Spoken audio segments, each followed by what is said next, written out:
Hello दोस्तों, नमस्कार। स्वागत है आपका हमारे यूट्यूब चैनल देवभूमि स्टडी पॉइंट में। आप सभी कैसे हैं मित्रों? मैं उम्मीद करता हूं आप सभी स्वस्थ होंगे, मस्त होंगे तथा आपकी स्टडी काफ़ी ज़्यादा अच्छी चल रही होगी मित्रों। साथियों, आप सभी का फॉरेस्ट गार्ड का एग्जाम होना है 9 अप्रैल को। उसी के रिगार्डिंग मैं आज आपके साथ डिस्कस करने वाला हूं हिंदी व उत्तराखंड पर आधारित प्रैक्टिस सेट का भाग 5वां। इससे पहले मैं आपको हिंदी व उत्तराखंड पर 4 प्रैक्टिस सेट मैं आपको प्रोवाइड करवा चुका हूं मित्रों।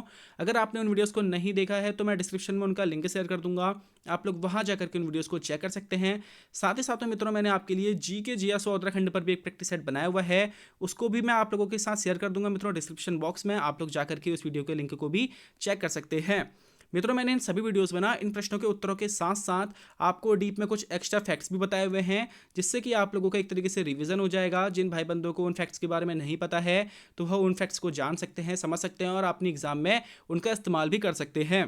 तो मित्रों, आप सभी से रिक्वेस्ट है कि अगर आप लोगों को वीडियो थोड़ी भी इन्फॉर्मेटिव लगती है तो आप लोग मेरे चैनल को जरूर सब्सक्राइब कर लीजिएगा, वीडियो को लाइक कर दीजिएगा। आपका ज़्यादा समय ना खराब करते हुए वीडियो को प्रारंभ करते हैं मित्रों। पहला प्रश्न हमारा, निम्न में कौन सा एक पंचमाक्षर वर्ण है? अब मित्रों, मैं इसमें ना किसी प्रकार के किसी पेन का इस्तेमाल करते हुए आप लोगों को नहीं दिखूंगा। आप लोगों ने अपना प्रश्न पढ़ना है, वीडियो को पॉज करना है, अपना उत्तर लगा लेना है मित्रों, और उसके बाद आप लोग वीडियो को प्ले करके उसका आंसर सुन सकते हैं। और तथा इससे रिलेटेड जो मैं आपको एक्स्ट्रा फैक्ट्स बताऊंगा ना, तो आप लोग उसे भी नोट करते रहना। तो मित्रों, आप सभी ने अपना आंसर लगा लिया होगा। इसमें से हमारा पंचमाक्षर वर्ण हो जाएगा ऑप्शन डी। इसका ऑप्शन डी बिल्कुल राइट आंसर हो जाएगा मित्रों। जो हमारा मौ है ना, वह हमारा पंचमाक्षर वर्ण होगा। अभी पंचमाक्षर वर्ण क्या होते हैं मित्रों? आप सभी जानते होंगे कि हमारे हिंदी वर्णमाला में व्यंजनों में एक व्यंजन की श्रेणी में आता है हमारा स्पर्शी व्यंजन। तो मित्रों, जो स्पर्शी व्यंजन है ना, इनकी संख्या होती है 25, और इन 25 वर्णों को हमने 5-5 के वर्गों में बांटा हुआ है, 5-5 के सेक्शन में रखा हुआ है। ठीक है मित्रों, 5-5 की कैटेगरी में रखा हुआ है। तो इन 5-5 के जो वर्गों में सबसे अंतिम वर्ण होता है ना हर वर्ग का, वह हमारा पंचमाक्षर वर्ण कहलाता है। जैसे कि क वर्ग है हमारा, तो क वर्ग का सबसे अंतिम वर्ण होता है हमारा अंग, तो वह हमारा पंचमाक्षर वर्ण हो गया। च वर्ग का सबसे अंतिम वर्ण होता है मित्रों हमारा इ, तो मित्रों वह हमारा अंतिम वर्ण हो गया। वैसे ही ट वर्ग का सबसे अंतिम वर्ण होता है हमारा अण, तो मित्रों वह हमारा पंचमाक्षर वर्ण हो गया। तो इसी प्रकार से हमारे पंचमाक्षर वर्णों की संख्या 5 होती है। कौन कौन से 5 होते हैं? अंग, इय, अण, नौ तथा मौ। ये 5 हमारे पंचमाक्षर वर्ण होते हैं, और इन्हें हम पंचमाक्षर वर्णों के साथ साथ अनुनासिक वर्ण भी कहते हैं।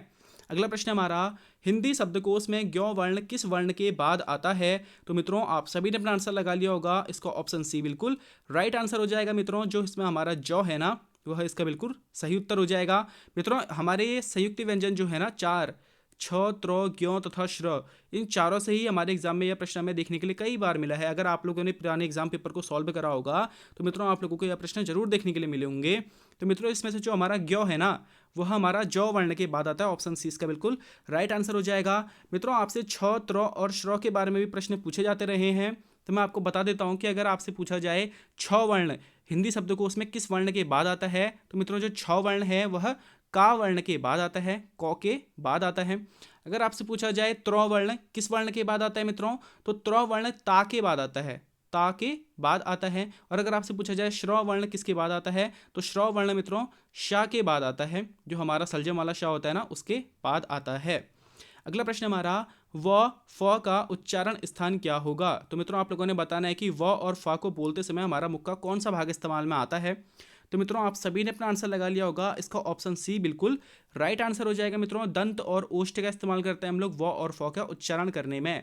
देखो मित्रों, आप लोग खुद भी इसको प्रैक्टिकल करके चेक कर सकते हैं। अगर आपसे पूछा जाता है व और फ का उच्चारण स्थान, तो आप लोग देखिए, जब आप व और फ बोलते हैं तो आपके ऊपर के दांत और नीचे का होंठ दोनों एक दूसरे के साथ मिलते हैं, तब जाकर के आपके मुंह से व और फा की ध्वनि निकलती है। तो मित्रों, इस प्रकार से आप लोग प्रैक्टिकल के माध्यम से भी इसको जान सकते हैं। अगला प्रश्न हमारा, स्वच्छ शब्द का संधि विच्छेद क्या होगा? तो मित्रों, आप सभी ने अपना आंसर लगा लिया होगा। इसका ऑप्शन बी बिल्कुल राइट आंसर हो जाएगा मित्रों। सुधन अच्छे स्वच्छ शब्द का संधि विच्छेद होगा। आप लोगों के लिए एक प्रश्न है मित्रों, आप लोगों ने मुझे कमेंट बॉक्स में बताना है कि स्वच्छ शब्द में कौन सी संधि होगी। ठीक है मित्रों, आप लोगों ने बताना है मुझे कि स्वच्छ शब्द में कौन सी संधि होगी। अगला प्रश्न हमारा, कौन सा एक स्वर संधि का प्रकार नहीं है? तो मित्रों, आप सभी ने अपना आंसर लगा लिया होगा। इसमें से जो ऑप्शन बी है ना, वह हमारा बिल्कुल राइट आंसर हो जाएगा मित्रों। जो मूल संधि है वो कोई स्वर संधि का प्रकार नहीं है। बाकी आप सभी जानते होंगे मित्रों कि हमारी हिंदी में जो स्वर संधि है, इसके 5 प्रकार होते हैं। कौन कौन से 5 प्रकार होते हैं मित्रों? तो दीर्घ संधि, गुण संधि, वृद्धि संधि, यण संधि तथा अयादि संधि, यह 5 हमारे स्वर संधि के प्रकार होते हैं। आप सभी जानते होंगे मूल संधि इसका कोई प्रकार नहीं होता, तो ऑप्शन बी इसका बिल्कुल राइट आंसर हो जाएगा। अगला प्रश्न हमारा, स्त्रीत्व शब्द में कौन सी संज्ञा है? तो मित्रों इसमें आपने संज्ञा बतानी है और आप सभी ने अपना आंसर लगा ही लिया होगा मित्रों। स्त्रीत्व शब्द में हमारी भाववाचक संज्ञा मौजूद है, ऑप्शन डी इसका बिल्कुल राइट आंसर हो जाएगा। देखो मित्रों, अगर आपसे पूछा था स्त्री शब्द में कौन सी संज्ञा है, तो मित्रों यह हमारा जातिवाचक संज्ञा में चला जाता, लेकिन इसमें स्त्रीत्व बोला गया है। स्त्रीत्व एक भाव है, इसलिए यह भाववाचक संज्ञा में काउंट होगा। आप सभी ने ध्यान रखना है। अगला प्रश्न हमारा, रमा विद्यालय से घर जाती है, वाक्य में कौन सा कारक है? तो मित्रों इसमें आप लोगों ने कारक चिन्ह बताना है कि इसमें कौन सा कारक मौजूद होगा। तो आप सभी जानते होंगे कि से कारक चिन्ह 2 के लिए आता है। किस किस के लिए आता है मित्रों? कर्ता ने कर्म को करण से, एक करण के लिए आता है और एक अपादान के लिए आता है। तो इसमें हमें करण तो कहीं देखने के लिए मिल नहीं रहा है, तो इसका ऑप्शन क्या हो जाएगा मित्रों? अपादान कारक। वैसे भी इसमें अलगाव का बोध हो रहा है, यानी कि विद्यालय से घर जा रही है तो विद्यालय से अलग होने का बोध हो रहा है, तो आप लोगों ने ध्यान रखना है कि अपादान कारक वहाँ मौजूद होगा। मित्रों आपने एक चीज़ और ध्यान रखनी है, कई सारे लोग बोलते हैं कि सिर्फ अलगाव में ही अपादान कारक होगा, साथ में अपने ध्यान रखना है कि तुलना, कहीं पर अगर किसी चीज़ की तुलना भी हो रही हो ना, तो वहाँ पर भी हमारा अपादान कारक मौजूद होता है। आप लोगों ने ध्यान रखना है। अगला प्रश्न हमारा, प्रत्यय रहित शब्द बताइए। तो मित्रों आप लोगों ने इसमें से ऐसा शब्द बताना है जिसमें प्रत्यय का प्रयोग नहीं हुआ है। तो मित्रों आप सभी ने अपना आंसर लगा लिया होगा, इसका ऑप्शन बी बिल्कुल राइट आंसर हो जाएगा। मित्रों जो अनुवाद शब्द है ना हमारा, वह हमारा प्रत्यय रहित शब्द है, यानी कि उसमें उपसर्ग का प्रयोग हुआ है, अनु उपसर्ग इसमें लगा हुआ है। बाकी मित्रों जितने भी हमारे शब्द हैं इन सभी में प्रत्यय का प्रयोग किया गया है। आगे बढ़ते हैं मित्रों। अगला प्रश्न हमारा, स्रोत उत्पत्ति के आधार पर शब्द कितने प्रकार के होते हैं? तो मित्रों अगर आपसे पूछा है स्रोत के आधार पर शब्द कितने प्रकार के होते हैं, या फिर अगर आपसे पूछा जाए उत्पत्ति के आधार पर शब्द कितने प्रकार के होते हैं, तो दोनों ही प्रश्न एक ही हैं। आप लोगों ने ध्यान रखना है। आप सभी ने अपना आंसर लगा लिया होगा मित्रों, इसका ऑप्शन ए बिल्कुल राइट आंसर हो जाएगा। स्रोत या उत्पत्ति के आधार पर हमारे जो शब्द होते हैं वह 5 प्रकार के होते हैं। ये 5 प्रकार कौन कौन से होते हैं मित्रों? तो तत्सम, तद्भव, देशज, विदेशज तथा संकर शब्द, यह 5 ही हमारे स्रोत या उत्पत्ति के आधार पर शब्द के 5 प्रकार होते हैं। आप लोगों ने पांचों को ही ध्यान में रखना है। अगला प्रश्न हमारा, कारतूस किस भाषा का शब्द है? तो मित्रों आप सभी ने अपना आंसर लगा लेना है, और आप सभी ने अपना आंसर लगा लिया होगा मित्रों। कारतूस शब्द हमारा फ्रेंच भाषा का शब्द होगा, ऑप्शन डी इसका बिल्कुल राइट आंसर हो जाएगा। अगला प्रश्न हमारा, वाच्य कितने प्रकार के होते हैं? तो मित्रों आप सभी ने अपना आंसर लगा लिया होगा, इसका ऑप्शन बी बिल्कुल राइट आंसर हो जाएगा। मित्रों वाच्य हमारे 3 प्रकार के होते हैं। अब नोट कर लेना मित्रों, तीनों प्रकार कौन कौन से होते हैं? तो कर्तृवाच्य, कर्मवाच्य तथा भाववाच्य, यह तीनों ही हमारे वाच्य के प्रकार होते हैं। अगला प्रश्न हमारा, निम्न शब्दों में कौन स्त्रीलिंग नहीं है? तो मित्रों 4 शब्द बताए हैं आपको, इसमें से 3 हमारे स्त्रीलिंग शब्द हैं और 1 हमारा स्त्रीलिंग शब्द नहीं है। तो आप लोगों ने बताना है कि कौन सा एक शब्द हमारा स्त्रीलिंग नहीं है। तो मित्रों आप सभी ने अपना आंसर लगा लिया होगा, इसका ऑप्शन ए बिल्कुल राइट आंसर हो जाएगा। मित्रों जो पानी शब्द है हमारा वह स्त्रीलिंग शब्द नहीं है, आप लोगों ने ध्यान रखना है। जैसे कि मित्रों आप लोग देखते होंगे ना कि नदी बह रही है, बोला आपने बोला बह रही है, तो आपको पता चला कि नदी क्या है? स्त्रीलिंग शब्द है। लेकिन अगर आप बोलते हो पानी, पानी गिर रहा है, आप ऐसे नहीं बोलते हो पानी गिर रही है ना? तो आप लोगों को इस तरीके से पहचान कर लेनी है। वाक्य प्रयोग करेंगे आप लोग तो आप लोग स्त्रीलिंग शब्दों को या फिर पुल्लिंग शब्दों को आसानी से पहचान सकते हैं। अगला प्रश्न हमारा, क्रिया के मूल रूप को क्या कहते हैं? मित्रों बहुत ही महत्वपूर्ण प्रश्न है, कई ज़्यादा बार हमारे एग्जाम में पूछा गया है। हम लोग क्रिया पढ़ के चले आते हैं, लेकिन ये बेसिक सा प्रश्न हम लोग इसको देखते नहीं है। तो मित्रों क्रिया के मूल रूप को कहते हैं हम लोग धातु, ऑप्शन सी इसका बिल्कुल राइट आंसर हो जाएगा। अब ये धातु क्या होता है? देखो मित्रों आप सभी को पता होगा, अगर मैं बोलता हूँ पढ़ना, तो पढ़ना शब्द क्या है मित्रों? एक क्रिया है। पढ़ना क्या है? एक क्रिया है। लिखना, लिखना क्या है? एक क्रिया है। लेकिन अगर मैं खाली बोलूँ पढ़, तो पढ़ क्या होगा मित्रों? धातु हो जाएगा। अगर मैं लिखना में से ना प्रत्यय हटा दूं और खाली लिख रखूँ ना, तो वह लिख क्या हो जाएगा? धातु हो जाएगा। ठीक है मित्रों। अगर मैं दौड़ना, दौड़ना बोलता हूँ तो दौड़ना एक क्रिया है, लेकिन मैं अगर खाली दौड़ बोलूंगा तो वह क्या हो जाएगा? धातु हो जाएगा। तो आप लोगों ने ध्यान रखना है कि क्रिया के मूल रूप को क्या कहते हैं हम लोग? धातु कहते हैं।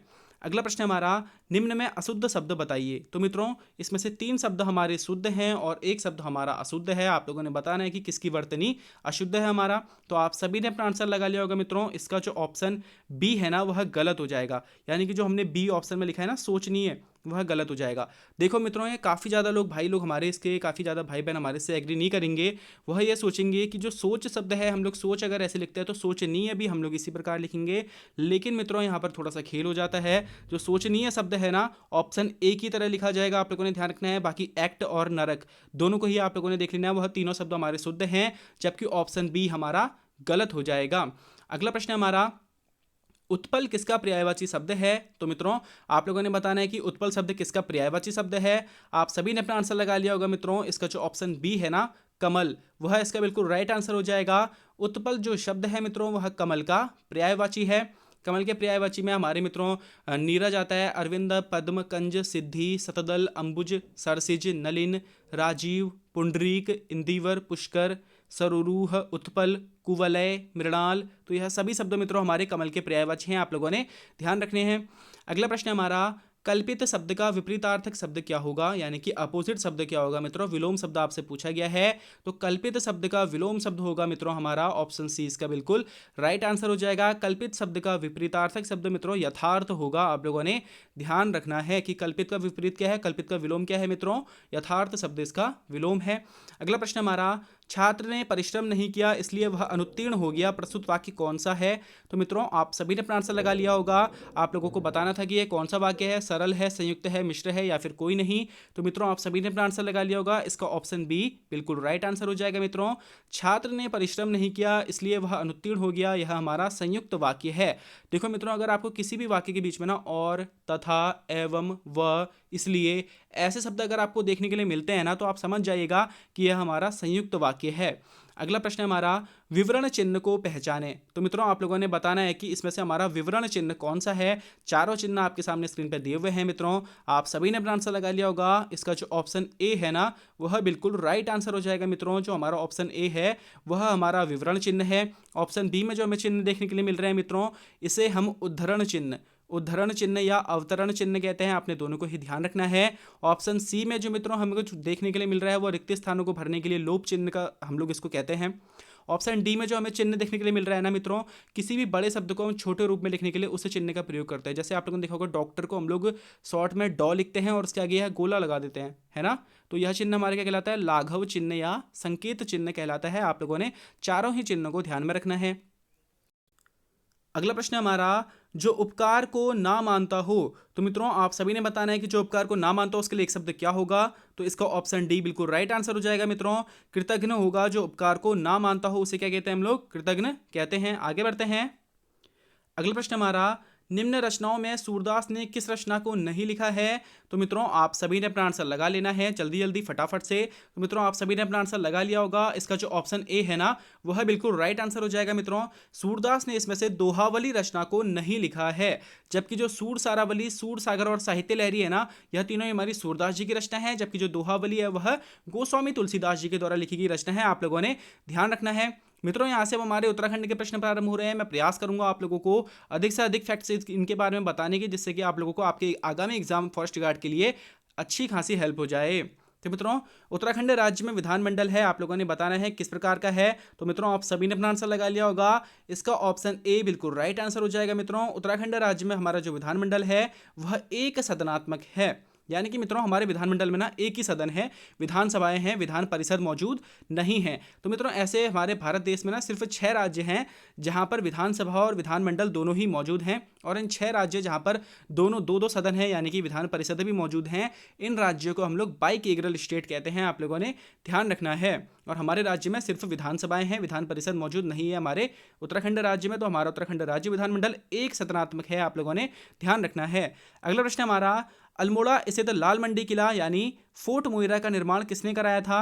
तो मित्रों आप सभी ने अपना आंसर लगा लिया होगा। इसका जो ऑप्शन बी है ना, वह बिल्कुल राइट आंसर हो जाएगा मित्रों। कल्याण चंद यानी कि बालो कल्याण चंद जी के द्वारा अल्मोड़ा में लाल मंडी किले यानी फोर्ट मोइरा का निर्माण कराया गया था। कुछ अन्य प्रश्न जो इसके बारे में पूछे जाते हैं मित्रों, अगर आपसे पूछा है अल्मोड़ा में खगमरा किले का निर्माण किसने कराया था, तो अल्मोड़ा के खगमरा किले का निर्माण मित्रों भीष्मचंद ने कराया था। अगर आपसे पूछा जाता है कि मल्ला महल का निर्माण किसने कराया था, तो मल्ला महल का निर्माण मित्रों रुद्रचंद के द्वारा कराया गया था, और महेंद्र चंद हमारे चंद वंश का अंतिम शासक था। आप लोगों ने ध्यान रखना है।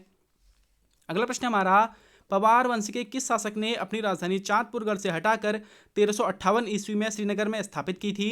तो मित्रों आप सभी ने अपना आंसर लगा लिया होगा। इसका जो ऑप्शन बी है ना वह बिल्कुल राइट आंसर हो जाएगा मित्रों।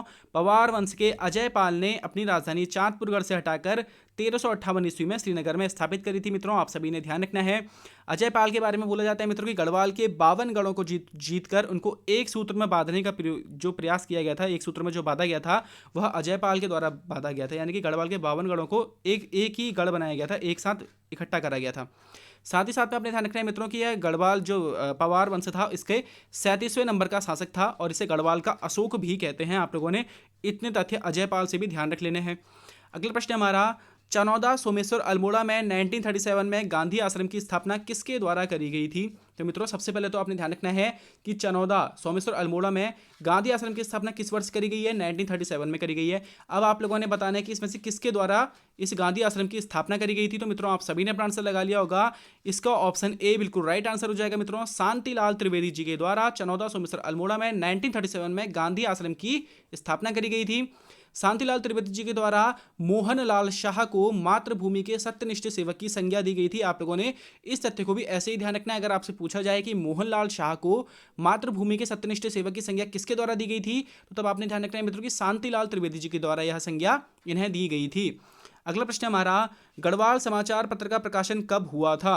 तो मित्रों आप सभी ने अपना आंसर लगा लिया होगा। इसका ऑप्शन ए बिल्कुल राइट आंसर हो जाएगा मित्रों। वर्ष 1902 में गढ़वाल समाचार पत्र का प्रकाशन लैंसडाउन पौड़ी गढ़वाल से गिरिजा दत्त नैथानी के संपादकत्व में प्रारंभ हुआ था।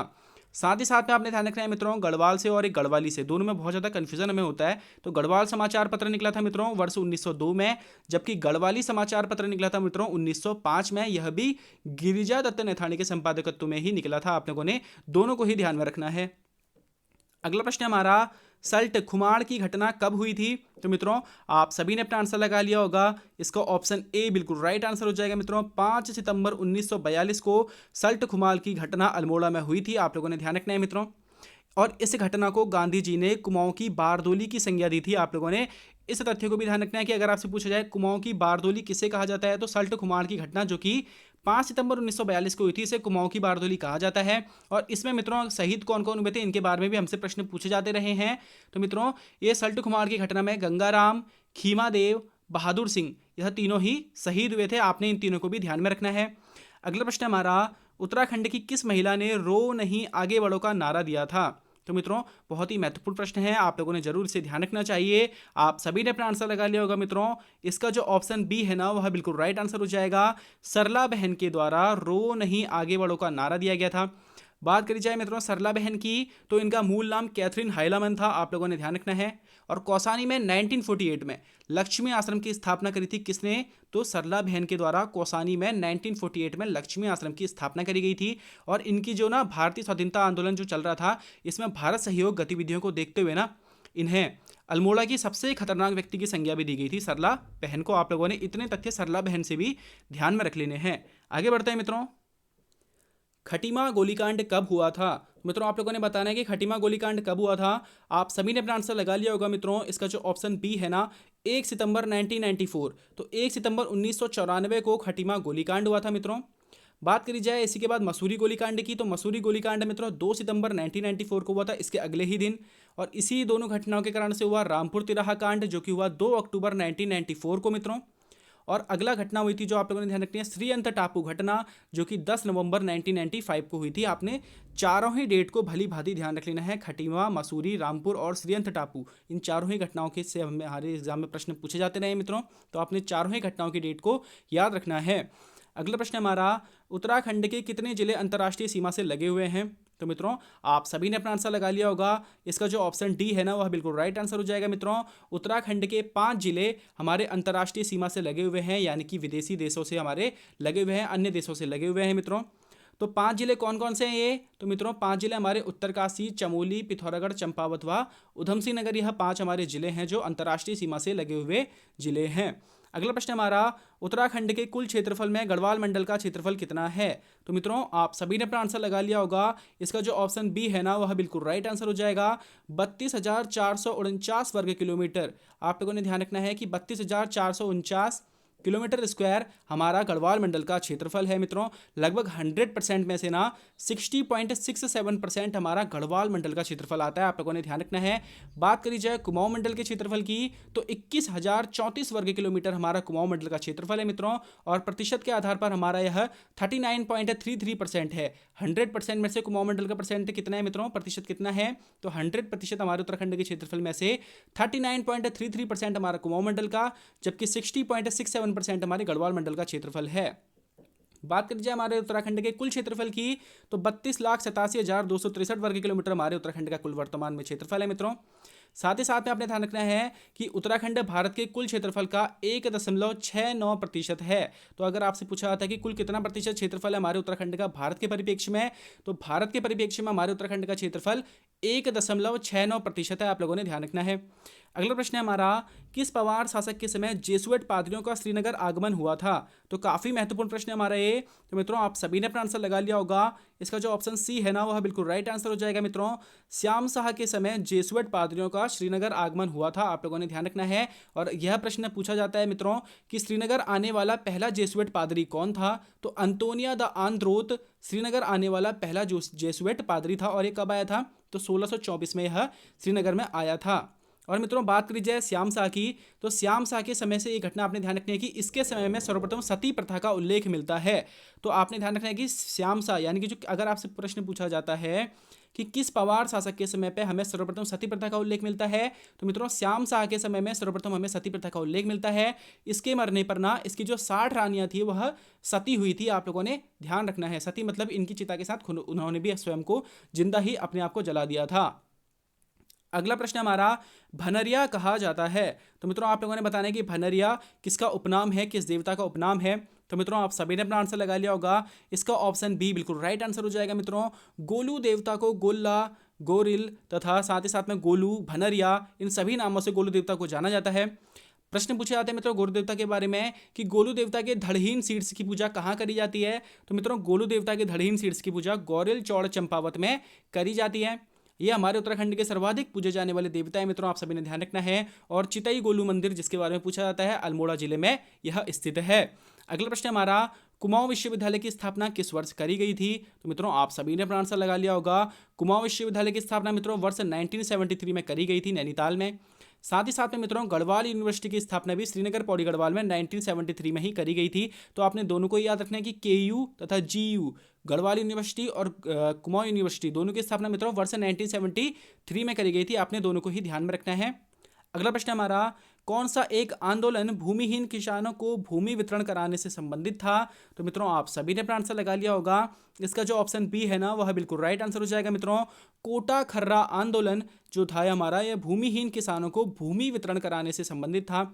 बाकी बात करें मित्रों कनकटा बैल आंदोलन की, तो यह भ्रष्टाचार से संबंधित था। डोलापाल के आंदोलन आप सभी जानते होंगे मित्रों कि शिल्पकारों के अधिकारों से रिलेटेड था। और जो कुली बेगार आंदोलन है इसके बारे में भी आप सभी जानते होंगे कि अंग्रेज बिना पैसे दिए लोगों से जो अपना काम निकलवाते थे, इसी को हम कुली बेगार की श्रेणी में रखते थे। अगला प्रश्न हमारा, आटागाड़ किसकी प्रमुख सहायक नदी है। तो मित्रों आप सभी ने अपना आंसर लगा लिया होगा। इसका जो ऑप्शन सी है ना वह बिल्कुल राइट आंसर हो जाएगा मित्रों। आटागाड़ पिंडर की प्रमुख सहायक नदी है। बात करी जाए मित्रों पिंडर की, तो पिंडर व अलकनंदा का संगम कर्णप्रयाग में होता है। और जो पिंडर नदी है हमारे बागेश्वर के पिंडारी ग्लेशियर से निकलती है, आप लोगों ने इसको भी ध्यान रखना है। और आटागाड़ इसकी प्रमुख सहायक नदी है और पिंडर व अलकनंदा का संगम कर्णप्रयाग में होता है। आप लोगों ने इतने तथ्य यहाँ से ध्यान रखने हैं। आगे बढ़ते हैं मित्रों, किस ताल को सरवदी ताल भी कहा जाता है। तो आप सभी ने अपना आंसर लगा लिया होगा मित्रों। इसका जो ऑप्शन डी है वह बिल्कुल राइट आंसर हो जाएगा। चौराबाड़ी ताल को हम लोग सरवदी ताल भी कहते हैं।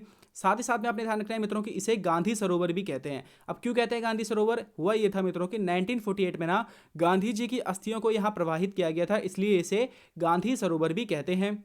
बाकी मित्रों आप लोगों ने ध्यान रखना है कि यह जो हमारा चौराबाड़ी ताल है ना, चौराबाड़ी ताल यह रुद्रप्रयाग जिले में स्थित है।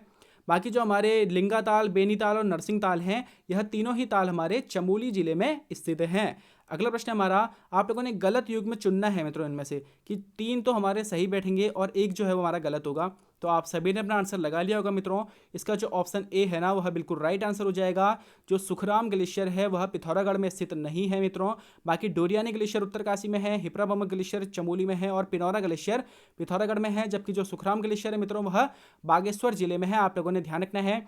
बागेश्वर जिले के कुछ अन्य ग्लेशियर भी देख लेते हैं। तो सुंदरढूंगा, सुखराम, पिंडारी, कफनी और मैकतोली, यह आपने कुछ ग्लेशियर याद रखने हैं जो कि बागेश्वर जिले से संबंधित हैं। अगला प्रश्न हमारा, बांज वृक्ष का वानस्पतिक नाम क्या है? तो मित्रों आप सभी ने अपना आंसर लगा लिया होगा, आप लोगों ने इसका वैज्ञानिक नाम, वानस्पतिक नाम बताना था।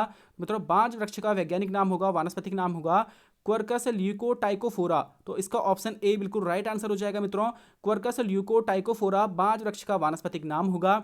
बात करी जाए मित्रों बांज वृक्ष की, तो इसे उत्तराखंड का वरदान भी कहते हैं, साथ ही साथ में इसे हमारे राज्य में शिव की जटा भी कहते हैं, और उत्तराखंड में इसकी कुल 5 प्रजातियां पाई जाती हैं। आपने बांज वृक्ष से इतने तथ्य भी ध्यान रख लेने हैं।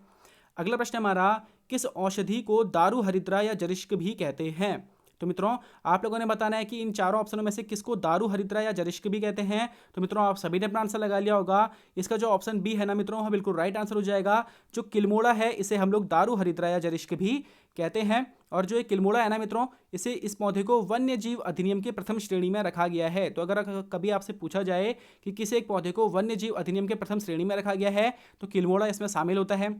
अमेस जो है मित्रों, आपने इससे ध्यान रखना है कि इसे हिप्पोपी नाम से भी जानते हैं, अमेस को हिप्पोपी नाम से भी जानते हैं। अगला प्रश्न हमारा, आप लोगों ने फिर से मित्रों इसमें से सही युग में चुनना था कि इन सभी वन्यजीव विहारों की स्थापना किस वर्ष में करी गई है।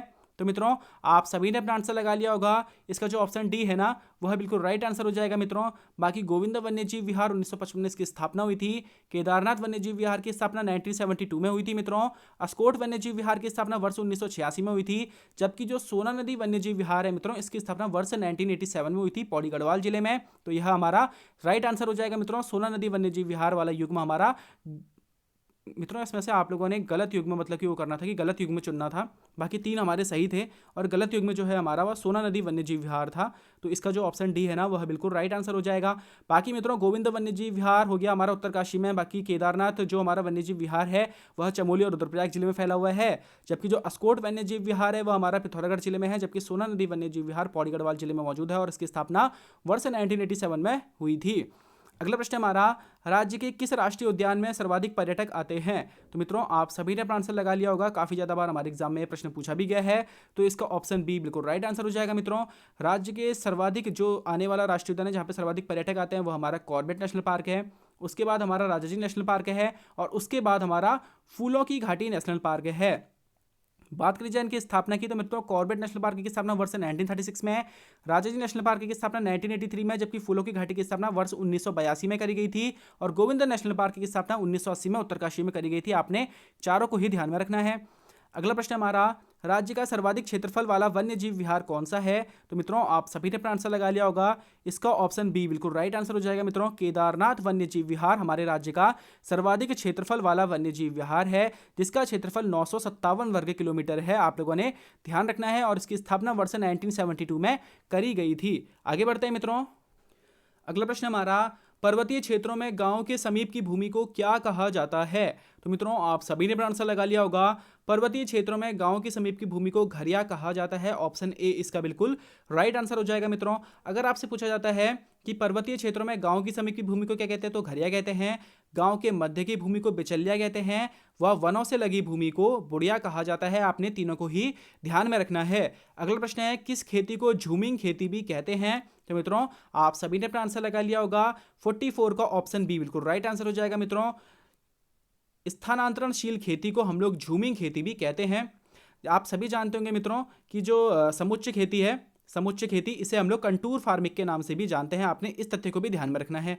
अगला प्रश्न हमारा, राज्य में बेलाडोना की खेती कब से शुरू करी गई थी? या फिर अगर आपसे पूछा जाता है प्रश्न कि राज्य में सर्वप्रथम किस औषधीय पौधे की खेती शुरू करी गई थी, तो बेलाडोना की खेती शुरू करी गई थी मित्रों। कब करी गई थी आप लोगों ने बताना है। तो इसका ऑप्शन सी बिल्कुल राइट आंसर हो जाएगा मित्रों। बेलाडोना की खेती वर्ष 1903 में कुमाऊं क्षेत्र में शुरू करी गई थी। आप लोगों ने ध्यान रखना है।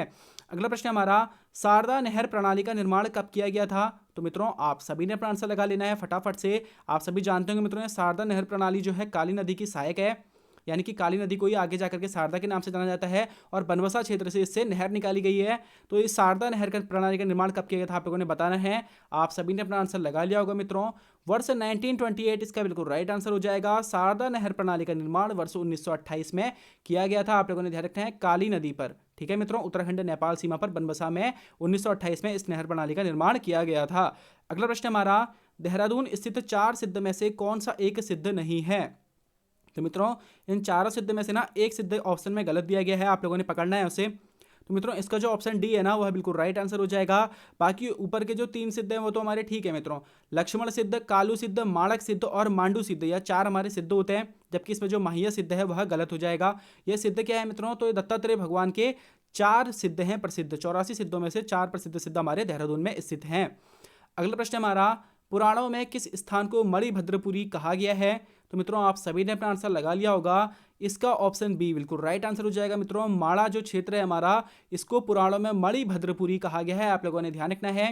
बात करी जाए मित्रों माणा की, तो भारत के अंतिम गांवों में से एक है, ठीक है, आप लोगों ने ध्यान रखना है। और इसी के समीप पे अलकनंदा व सरस्वती का संगम होता है, जिसे हम लोग केशव प्रयाग के नाम से भी जानते हैं। अगला प्रश्न हमारा, उत्तराखंड का सबसे लंबा रोपवे कहां से कहां तक बनेगा। तो मित्रों यह करंट का प्रश्न है, आप लोगों ने थोड़ा सा करंट को भी ध्यान में रखते हुए चलना है। तो इसका ऑप्शन बी बिल्कुल राइट आंसर हो जाएगा मित्रों। सोनप्रयाग से केदारनाथ तक उत्तराखंड का सबसे लंबा रोपवे बनाया जाएगा। और इस रोपवे की लंबाई कितनी होगी पूछा जाता है आपसे, तो 13 किलोमीटर इसकी कुल लंबाई होगी। अगला प्रश्न तथा आज का अंतिम प्रश्न है मित्रों, नीति आयोग के निर्यात तत्परता सूचकांक 2021 में किस हिमालयी राज्य को पहला स्थान प्राप्त हुआ है। तो मित्रों यह जो निर्यात तत्परता सूचकांक 2021 है ना, यह अभी 2022 के लास्ट के टाइम पर कोई जारी हुआ था। तो आप लोगों ने इसको भी थोड़ा सा हाईलाइट है, आपने इसको भी जरा ध्यान रखना है कि नीति आयोग के निर्यात तत्परता सूचकांक 2021 में उत्तराखंड जो राज्य है इसको हिमालयी राज्य में पहला स्थान प्राप्त हुआ था। जबकि मित्रों अगर देश में ओवरऑल जाना जाए तो ओवरऑल देश में इसे 17वीं रैंक मिली थी। और ओवरऑल देश में पूरे फर्स्ट स्थान पर कौन था, तो गुजरात इसमें पहले स्थान पर था। आपने इन सभी तथ्यों को भी ध्यान में रखना है। मित्रों आप लोगों ने आपका जितना भी स्कोर हो रहा है मुझे कमेंट बॉक्स में जरूर बता देना कि आपका कितना स्कोर इन 50 नंबरों में से बन रहा है। तथा मित्रों आप लोग बताना मुझे कि आपको कैसी ये वीडियो लगी है। आप लोगों को अगर वीडियो पसंद आती है तो वीडियो को जरूर लाइक कर दीजिएगा, चैनल को जरूर सब्सक्राइब कर लीजिएगा। मित्रों आपको आपके आगामी एग्जाम के लिए हार्दिक शुभकामनाएं, बधाइयां देते हुए मैं अपनी वाणी को विराम देता हूं। धन्यवाद।